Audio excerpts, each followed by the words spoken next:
টাকার লড়াইতে শেষ প্রশ্ন, কারণ এই প্রশ্নের সঠিক জবাব দিতে পারলে দেবপ্রিয়া পাবে 1 লাখ, অন্যথায় দাঁড়িয়ে যেতে হবে ৭৫,০০০ টাকায়। আপনার জন্য প্রশ্ন, বোস ইনস্টিটিউট কোন বিজ্ঞানীর নামানুসারে তৈরি? আপনার সময় শুরু। জগদীশ চন্দ্র বসু। আচার্য জগদীশ চন্দ্র বসু একদম সঠিক উত্তর। দেবপ্রিয়া 1 লক্ষ টাকায় পৌঁছেছে পাটানগরে। দেবপ্রিয়ার জন্য সবাই মিলে জোরে হাততালি।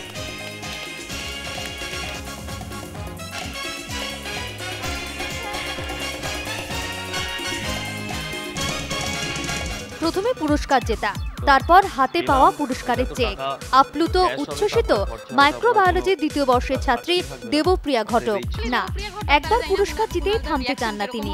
ফের 1 ফোনে 1 লাখ অনুষ্ঠানে ফোন করবেন। ইচ্ছে ফের জিতবেন লাখ টাকা, এমনই সংকল্প সেন্ট জেভিয়ার্স কলেজের উচ্চাকাঙ্ক্ষী ছাত্রীর। হ্যাঁ, অবশ্যই ট্রাই করব। এখন তো আরো এন্থু বেড়ে গেছে, তো এখন তো মানে পরীক্ষাটা আছে, টেনশন একটা, ওইটা কাটান, মানে পরীক্ষাটা শেষ হয়ে গেলেই আবার আমি লেগে যাব ফোন করতে। এতদিন তো তাও মানে ফোন করব কি করব না একটা দোনামোনায় থাকতাম। পরীক্ষাকে হয়ে গেলে তো আর সেটা ভাবতেও লাগবে না, তো তখন ফোনের ভেতরেই থাকবো। রবিবার সন্ধ্যে 7টায় একটা ফোন, তারপর মাত্র 10টি প্রশ্নের সঠিক উত্তর দিলেই ম্যাজিকের মতো জিতে যাওয়া 1 লক্ষ টাকা, তাও আবার বাড়িতে বসে।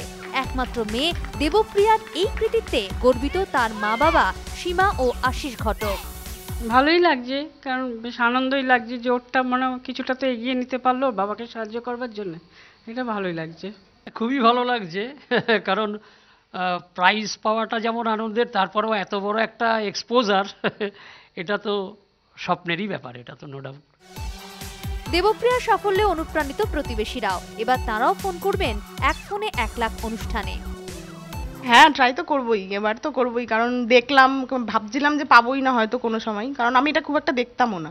তারপরে দেখলাম যখন ও করছে, মানে পেয়েছে লাইন, তখন ভাবছি যে না, করবো ট্রাই।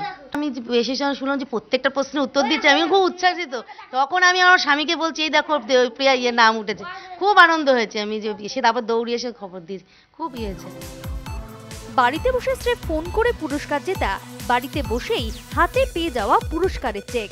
শুধু দেবপ্রিয়াই নন, তার প্রতিবেশীদের মুখে একটাই কথা, ভাবা যায় না। চ্যানেল 10।